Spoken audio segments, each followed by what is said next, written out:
आप देख रहे हैं इंडिया टाउन न्यूज, भारत की बात। जय जोहार, नमस्कार। आप देख रहे हैं इंडिया टाउन न्यूज और मैं हूं आपके साथ मर्सी। स्वागत है आपका हमारे खास बुलेटिन राजनांद गांव की खबरों में। चलिए बुलेटिन की शुरुआत करने से पहले एक नजर आज की हेडलाइंस पर। निर्विरोध संपन्न हुआ जिला पंचायत सभापतियों का निर्वाचन। निर्वाचित सभापतियों ने विभागों की जिम्मेदारी संभाली।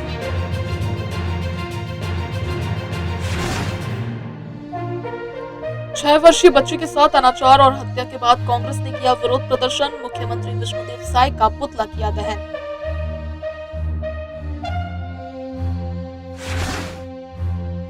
छह वर्षीय बच्ची के साथ अनाचार और हत्या के मामले में यादव समाज में भारी आक्रोश। सैकड़ों यादव समाज के सदस्य कलेक्ट्रेट पहुंचे।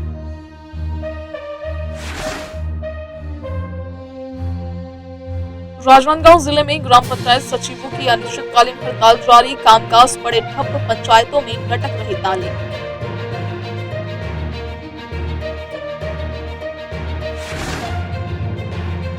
राजनांदगांव में पार्किंग की अव्यवस्था। अवैध पार्किंग पर प्रशासन की चुप्पी। पार्किंग की कमी से यातायात व्यवस्था पर मंडराया संकट। चलिए बुलेटिन की शुरुआत करते हैं खैरागढ़ से, जहां खैरागढ़ के कलेक्ट्रेट सभागृह में जिला पंचायत सभापतियों का निर्वाचन निर्विरोध संपन्न हुआ। जिला पंचायत अध्यक्ष प्रियंका खमहन ताम्रकर की अध्यक्षता में ये प्रक्रिया आयोजित की गई, जिसमें 8 स्थायी समितियों के सभापतियों का चयन हुआ। उपाध्यक्ष विक्रांत सिंह सहित अन्य निर्वाचित सभापतियों ने विभागों की जिम्मेदारी संभाली। बता दें, छत्तीसगढ़ पंचायत राज अधिनियम के अंतर्गत जिला पंचायत की स्थायी समितियां गठित करने का प्रावधान है। इसी के तहत जिला पंचायत खैरागढ़, छुईखदान, गंडई के स्थायी समितियों का गठन किया गया। आज जो सभापति का संगठन हुआ है, उसमें पार्टी का निर्णय था और सभी शांतिपूर्ण ढंग से आज का गठन पूर्ण हुआ। हाँ, जिला पंचायत चुनाव के बाद आज की तारीख जिला प्रशासन ने तय की हुई थी और उसमें जिले के हमारे सभी सभापति जिला पंचायत के, इसमें 6 सभापतियों का चुनाव हुआ है। विभिन्न विभाग के सभापति हमारे सभी के समन्वय से चुने गए हैं और आज जिसमें वन है, खनिज है, शिक्षा है, जिसमें उपाध्यक्ष सभापति होते हैं। इस तरह से मिला के सामान्य प्रशासन जिसमें जिला पंचायत की अध्यक्ष सभापति होती है, इस तरह 8 हमारे सभापति आज चुने गए। दुर्ग के मोहन नगर इलाके में एक 6 वर्षीय बच्ची के साथ उसके सगे चाचा द्वारा अनाचार के बाद गला दबाकर हत्या करने और शव को कार की डिक्की में छुपाने की घटना के क्षेत्र में गहरा आक्रोश पैदा कर दिया है। इस घिनौनी वारदात के विरोध में कांग्रेस पार्टी ने प्रदेश के मुख्यमंत्री विष्णुदेव साय का राजनांदगांव के जयस्तंभ चौक में पुतला दहन किया। कांग्रेस कार्यकर्ताओं ने नारेबाजी करते हुए न्याय के साथ गृह मंत्री विजय शर्मा के इस्तीफे की मांग की है। कांग्रेस पार्टी ने आरोप लगाया कि राज्य में महिलाओं और बच्चों के खिलाफ अपराध बढ़ रहे हैं और सरकार इस पर प्रभावी कदम उठाने में असफल रही है। पार्टी ने दोषियों के खिलाफ कड़ी कार्रवाई की मांग की है। प्रदेश कांग्रेस कमेटी के सम्मानित अध्यक्ष आदरणीय दीपक बैद जी के निर्देशानुसार आज राजनांदगांव शहर जिला कांग्रेस कमेटी और जिला ग्रामीण कांग्रेस कमेटी राजनांदगांव द्वारा यहाँ पर मुख्यमंत्री विष्णुदेव साय जी का पुतला दहन किया गया है और उसके साथ ही यहाँ गृह मंत्री विजय शर्मा जी के इस्तीफे की मांग की गई है। ये बड़ी शर्मनाक घटना है कि भाजपा सरकार के आते ही जितने बलात्कार हो रहे हैं, इतनी घटनाएं हो रही हैं, अपराधियों को पूरा संरक्षण है, अपराधियों को किसी प्रकार का डर और भय नहीं है। और मोहन नगर दुर्ग में 6 साल की बच्ची जो कन्या पूजन के लिए निकली थी और जिस प्रकार से उनके साथ घटनाक्रम होके उनके साथ में बलात्कार हुआ, उसका मर्डर कर दिया गया और उसके बाद भाजपा सरकार उनके खिलाफ कोई कार्रवाई नहीं कर रही। और भाजपा सरकार के जितने नुमाइंदे हैं ये सिर्फ माल कमाने में व्यस्त है। न इनको जनता की सुरक्षा से मतलब है, न जनता के ध्यान से, न महिलाओं की सुरक्षा से, न बच्चियों की सुरक्षा से, तो किसी प्रकार का कोई मतलब नहीं है। ये अपराधियों को संरक्षण दी हुई है। ये इस बात का प्रमाण है कि इतने बलात्कार हो चुके हैं 1-1.5 साल में, 1.25 साल में इनकी सरकार आते हैं और जो अभी का घटनाक्रम हुआ है इस बच्ची के साथ, वो बहुत ही हृदय विदारक घटना है। निश्चित रूप से हम जनता से भी ये निवेदन करते हैं कि ऐसी सरकार को हटाना चाहिए। राजनांदगांव शहर में पार्किंग की समस्या ने नागरिकों और व्यापारियों के लिए गंभीर चुनौती उत्पन्न कर दी है। शहर में बढ़ते वाहन संख्या और पार्किंग सुविधाओं की कमी के कारण यातायात जाम और सड़क पर अवैध पार्किंग की अव्यवस्था बढ़ रही है। शहर में पार्किंग की समस्या केवल नागरिकों के लिए नहीं बल्कि प्रशासन के लिए भी चिंता का विषय बनी हुई है। तस्वीरों में देखा जा सकता है कि प्रदेश कांग्रेस कमेटी के संयुक्त सचिव के वाहन को सड़क पर अवैध रूप से पार्किंग करने से जाम की स्थिति उत्पन्न हुई, जिससे आम जनता को परेशानी का सामना करना पड़ रहा है। दुकानदारों के लिए अपने ग्राहकों के वाहनों के लिए पार्किंग की उचित व्यवस्था का अभाव भी इस समस्या को बढ़ा रहा है। पार्किंग शुल्क लागू करने और मल्टी लेवल पार्किंग जैसी सुविधाओं के बावजूद लोग मुफ्त सड़क पार्किंग को ज्यादा बढ़ावा देते हैं, जिसके परिणाम स्वरूप सड़क पर अवैध पार्किंग, डबल पार्किंग और फुटपाथ पर वाहन खड़े करने जैसी समस्याएं उत्पन्न होती है, जो यातायात व्यवस्था को प्रभावित करती है। ये इस वक्त अभी हम राजनांदगांव के जाने माने चौक यानी कि मानव मंदिर चौक पर खड़े हुए हैं। इस चौक का नाम बदलाव करके महाकाल चौक के नाम से रखा गया है। अब यहाँ पर खड़े होने का केवल एक ही मकसद है। गर्मियां बढ़ते जा रही है और मैं अभी उस स्थिति को बताने जा रहा हूँ कि तमाम इस चौक में, बल्कि यही चौक नहीं बल्कि राजनांदगांव के पूरे शहर भर में हर जगहों पर, हर गलियों पर आप देख पाएंगे कि ट्रैफिक व्यवस्था जो है वो पूरी की पूरी लचर नजर में आती है। दुकानें बनती है, दुकानें खुलती है, दुकानों के सामने में गाड़ियां पार्किंग के लिए लग जाती है, जबकि शहर भर में अगर देखा जाए तो किसी भी व्यावसायिक लोगों के पास में खुद की निजी पार्किंग की व्यवस्था तक के नहीं है। लोग आते हैं, गाड़ियां अपनी खड़ी करते हैं, घंटों घंटों कारें खड़ी होते हैं, बाइक खड़े होते हैं, क्योंकि पूरा शहर भर में अव्यवस्था का आलम बना हुआ रहता है। अब आखिरकार पुलिस विभाग या यातायात विभाग इस चीज पर कब होश में आएगी, कब इन पर कार्रवाई होगी, ये तो समझ से परे है। बल्कि सोचने का विषय तो ये है कि पुलिस आती भी है, कार्रवाई करती भी है, लोगों की गाड़ियों को उठा करके लेकर के जाती है, चालानी कार्रवाई होती है, मगर किसी भी व्यावसायिक दुकानों के ऊपर में लीगल नोटिस नहीं दिया जाता है पार्किंग व्यवस्था को दुरुस्त करने के लिए। अब इस विषय को लेकर के आम लोगों की इस पर क्या राय है वो हम आपको अन्य तस्वीरों के माध्यम से दिखाएंगे। इंडिया टाउन न्यूज के साथ सौरभ ताम्रकार, राजनांदगांव।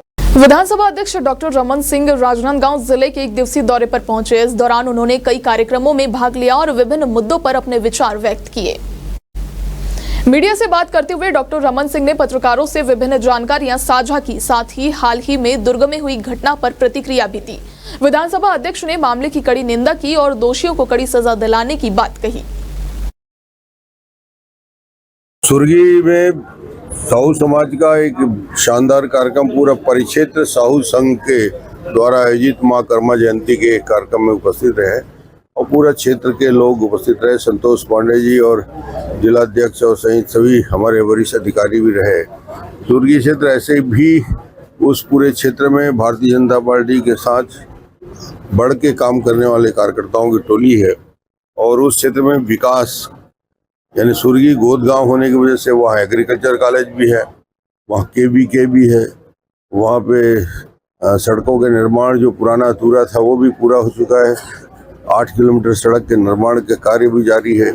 वहाँ के एक एक गलियों की कंक्रीटीकरण सुर्गी को विकसित करने की दृष्टि से आगे बढ़ाया और वहाँ का भवन के निर्माण हाई स्कूल का हो चुका है। तो कुल मिला के उन गांव में जाके लोगों से मिलने का आनंद आता है। डॉक्टर साहब, आपकी संवेदनशीलता जग जाहिर है। दुर्ग वाली घटना में आपने सरकार से कोई निर्देश दिया है जिस तरह की घटना, उस पर क्या कहेंगे आप? जितनी भी घटनाएं होती हैं उस घटना के लिए निश्चित रूप से वहाँ का प्रशासनिक अधिकारी से लेकर ऊपर तक लोगों को संवेदनशील तो होना पड़ेगा। अब तो चुका छोटे से ब्रेक का, खबरें और भी है, बने रहिए इंडिया टाउन न्यूज के साथ। अब खबर आपकी उंगलियों पर, हर खबर पर हमारा नजरिया। इंडिया टाउन न्यूज, भारत की बात। बेमेतरा जिले की आंगनवाड़ी कार्यकर्ताओं और सहायिकाओं ने अपनी लंबित मांगों को लेकर महिला एवं बाल विकास जिला कार्यक्रम अधिकारी को ज्ञापन सौंपा। उनका मुख्य मुद्दा ये था कि लंबे समय से कार्यरत सहायिकाओं को कार्यकर्ता पद में पदोन्नति नहीं दी जा रही है, जबकि छत्तीसगढ़ सरकार ने इस संबंध में आदेश जारी किए थे। आंगनबाड़ी कार्यकर्ताओं का कहना है कि अगर किसी वार्ड में कार्यकर्ता का पद खाली हो तो सहायिका को प्रमोट किया जाना चाहिए, लेकिन बेमेतरा जिले में कुछ घटनाएं सामने आई हैं जहां सहायिका को कार्यकर्ता पद पर प्रमोट नहीं किया गया। आंगनबाड़ी कार्यकर्ताओं ने चेतावनी दी है कि यदि उनकी मांगों पर ध्यान नहीं दिया गया तो वे उग्र आंदोलन करेंगे। क्रम अधिकारी के कार्यालय में लोग इसलिए पहुंचे क्योंकि जो नियुक्तियां अभी हो रही है, प्रेस कार्यकर्ताओं को जो नियुक्ति किए हैं यहाँ कार्यकर्ता पद पर, वो गलत है। ऐसे सहायिकाओं का कहना है और मेरा भी वही कहना है कि जो हमारी सहायिका बहन है जिनको 20-20 साल 25 साल से जो सहायिका पद पर काम कर रहे हैं, उनको प्रमोशन मिलना चाहिए कार्यकर्ता पद पर, क्योंकि वो नहीं करके अधिकारी लोग प्रेस कार्यकर्ताओं को प्रमोशन करते जा रहे हैं। यहाँ एक हर स्थिति पहुँचे हमारा 15-16 साल 20 साल भी हो गए हमारा सहायिका के पद सेवा देवत के, लेकिन हमार मन के कोई पद उन्नति नहीं हो है। यहाँ 4-5 साल जो प्रेस कार्यकर्ता मन सेवा दे है ओखर मन के सर मैडम मन पद उन्नति कर दे है और हमार मन के साथ अन्याय करत है। हमू मन ला तो पद उन्नति देना चाहिए का, हमन जिंदगी भर हमन यही सहायिका के पद में ही रहन का, हमार मन के कभी कार्यकर्ता के पद में नियुक्ति नहीं करे। आज बेमेतरा जिले के आंगनबाड़ी कार्यकर्ता एवं सहायिका संघ उपस्थित हुए थे। सहायिकाओं की मुख्य मांग ये थी कि जो अभी कुछ नए आंगनबाड़ी केंद्र सैंक्शन हुए हैं उसमें उनको कार्यकर्ता पद पे पदोन्नति दी जाए। इस संबंध में उनको शासन के जुलाई 2024 में जारी जो निर्देश है उसके संबंध में अवगत कराया गया कि सर्वप्रथम इस कार्यकर्ताओं का समायोजन करना है। उनके समायोजन के पश्चात जो पद शेष रिक्त रह जाएंगे उसमें नियमानुसार उनको पदोन्नति दी जाएगी। छत्तीसगढ़ के उप मुख्यमंत्री और गृह मंत्री विजय शर्मा ने कवर्धा में आयोजित जनसुनवाई कार्यक्रम में प्रदेश में नक्सलवाद की स्थिति और सरकार की रणनीतियों पर महत्वपूर्ण बयान दिए। उन्होंने कहा कि राज्य में नक्सलवाद अब समाप्ति की ओर है और केंद्रीय गृह मंत्री अमित शाह का स्पष्ट संकल्प है कि 1 मार्च 2026 तक नक्सलवाद को पूरी तरह समाप्त किया जाएगा। जनसुनवाई के दौरान विजय शर्मा ने दूर दराज से आए लोगों की समस्याओं को गंभीरता से सुना और संबंधित अधिकारियों को त्वरित कार्रवाई के निर्देश दिए। उन्होंने क्षेत्र में शांति स्थापित करने के लिए सुरक्षा बलों की तैनाती और विकास कार्यों को प्राथमिकता देने की बात कही। इसके साथ ही नक्सल मुक्त जिलों में सुरक्षा शिविरों को हटाकर विकास कार्यों को गति देने की योजना भी साझा की। इसके अलावा विजय शर्मा ने बस्तर क्षेत्र में विकास और शांति स्थापित करने के लिए सुरक्षा बलों के प्रयासों की सराहना की और कहा कि सरकार नक्सलवाद के प्रति जीरो टॉलरेंस नीति पर काम कर रही है। उन्होंने बस्तर में शांति, विकास और प्रगति की दिशा में किए जा रहे प्रयासों को रेखांकित किया। जनता ने ही संकल्प ले लिया है मन में और जनता जनार्दन होती है। माननीय केंद्रीय गृह मंत्री अमित शाह जी का संकल्प है, उन्होंने नॉर्थ ईस्ट की इंसर्जेंसी खत्म कर दी। देश में कोने कोने पर होने वाले बम धमाके खत्म हुए। आपको ध्यान है, आपको ये भी ध्यान है कि 370 हटाने के लिए कितनी बड़ी बड़ी बातें, खून की नदियां और जाने क्या क्या कहते थे। चिड़िया ने चू नहीं किया और 370 हट गया। तो ऐसे बड़े संकल्पों को साधने वाले माननीय अमित शाह जी का संकल्प है। माननीय विष्णुदेव साय जी का बड़ा मार्गदर्शन इसमें है और मैं सोचता हूं कि नक्सलिज्म के समापन का दौर है। नियत समय में पूर्ण नियंत्रण की स्थिति होगी। छत्तीसगढ़ में सशस्त्र नक्सलिज्म समाप्त हो जाएगा। बेमेतरा में फिट इंडिया ऑन साइकिल कार्यक्रम आयोजित किया गया, जिसमें दर्जनों पुलिस जवानों ने साइकिल रैली निकालकर शहर के विभिन्न चौक चौराहों से गुजरते हुए नागरिकों को फिटनेस के प्रति जागरूक किया और पर्यावरण संरक्षण का संदेश दिया। वरिष्ठ पुलिस अधीक्षक ने इस रैली को झंडी दिखाकर रवाना किया और साइकिल चलाकर स्वस्थ रहने का संदेश दिया। उन्होंने कहा कि साइकिल चलाना सेहत के लिए फायदेमंद है और ये प्रदूषण को कम करने में भी मदद करता है। एसएसपी साहू ने इस पहल को सराहते हुए कहा कि साइकिलिंग जैसी गतिविधियां लोगों को स्वस्थ रखने में सहायक है, जिसका उद्देश्य स्वास्थ्य के प्रति जागरूकता फैलाना है।